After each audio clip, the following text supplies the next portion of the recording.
నమస్తే ఫ్రెండ్స్, ఇవాళ మనం మన పొరుగు దేశమైనటువంటి నేపాల్లో జరుగుతున్న ఒక పెను రాజకీయ సంచలనం గురించి మాట్లాడుకుందాం.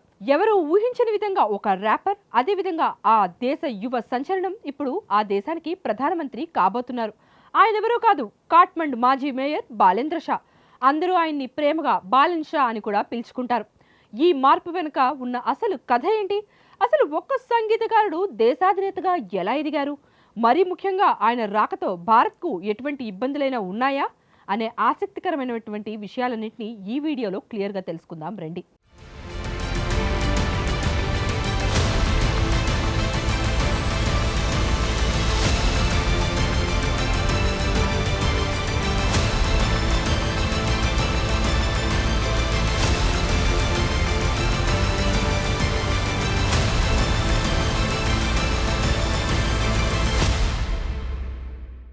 నేపాల్ రాజకీయాల్లో ఈ పెనుమార్పు రావడానికి ప్రధాన కారణం అక్కడ జంజీ యువత.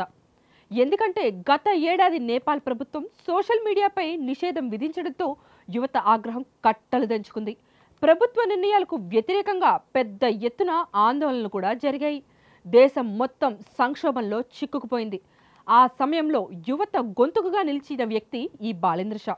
అప్పటికే కాఠ్మండు మేయర్గా తనదైన ముద్ర వేసినటువంటి ఆయన రాష్ట్రీయ స్వతంత్ర పార్టీ తరపున ప్రధాని అభ్యర్థిగా బరిలోకి దిగారు.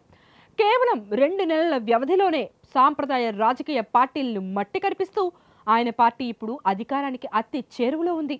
నేపాల్ పార్లమెంట్లో ఉన్న మొత్తం 275 స్థానాల్లో ప్రత్యక్ష ఎన్నికలు జరిగిన 165 సీట్లలో బాలేంద్ర షా నేతృత్వంలోని ఆర్ఎస్పీ 100కు పైగా చోట్ల విజయం దిశగా దూసుకుపోతోంది. అసలు ఈ బాలేంద్ర షా ఎవరు అని చూస్తే ఆయన ప్రయాణం ఎంతో స్ఫూర్తిదాయకంగా ఉంటుంది.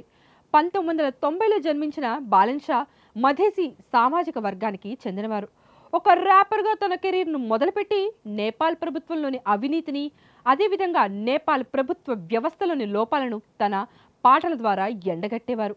2022లో స్వతంత్ర అభ్యర్థిగా కాఠ్మండు మేయర్ ఎన్నికల్లో పోటీ చేసి సంచలన విజయం నమోదు చేశారు.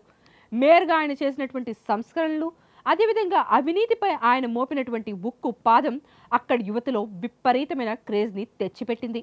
ఆ క్రేజ్ ఇవాళ ఆయన్ని ఏకంగా దేశ ప్రధాని పీఠంపై కూర్చోబెట్టబోతోంది. అయితే ఇప్పుడు అందరినీ తొలిచేస్తున్న ప్రశ్న ఏంటంటే, బాలేంద్ర షా భారత్కు అనుకూలమా లేదా ప్రతికూలమా అని. నిజానికి బాలెన్ షాపై భారత వ్యతిరేకి అనే ముద్ర కూడా ఉంది.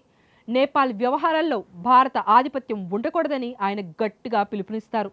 గతంలో ఆదిపురుష్ సినిమాలో సీతను భారతీయురాలుగా పేర్కొన్నారనే కారణంతో నేపాల్లో హిందీ సినిమాలను పూర్తిగా నిషేధించాలని ఆయన డిమాండ్ చేయడం పెద్ద దుమారాన్నే రేపింది. ఆయన తీసుకునే కొన్ని నిర్ణయాలు తీవ్రమైన జాతీయ విధానాన్ని ప్రతిబింబిస్తున్నాయి. అవి భారత్ మరియు నేపాల్ సంబంధాలపై తీవ్ర ప్రభావం చూపే అవకాశం కూడా ఉందని విశ్లేషకులు భావిస్తున్నారు. అయితే ఆయన మాత్రం ఇవన్నీ నేపాల్ సార్వభౌమాధికారం కోసమే అని చెప్తారు. నేరుగా భారత్ను వ్యతిరేకించడం లేదని ఆయన వాదిస్తుంటారు. నేపాల్ ఎన్నికల విధానం కూడా చాలా విచిత్రంగా ఉంటుంది. అక్కడ ప్రజలు అభ్యర్థులకు ఒక ఓటు, పార్టీలకు ఇంకో ఓటు వేస్తారు. ఈ పద్ధతిలో బాలేంద్ర షా పార్టీ సాధించిన విజయం చారిత్రాత్మకమైంది. మరి కొత్త ప్రధానిగా బాలేంద్ర షా బాధ్యతలు స్వీకరించిన తర్వాత భారత్తో వారి సంబంధం ఎలా ఉండబోతుంది? హిమాలయ దేశంలో ఆయన పాలన ఏ మలుపులు తిరుగుతుంది అనేది వేచి చూడాల్సిందే. ఈ వీడియో గనక మీకు నచ్చినట్టయితే లైక్ చేయండి. మీ అభిప్రాయాన్ని కామెంట్ సెక్షన్లో పంచుకోండి.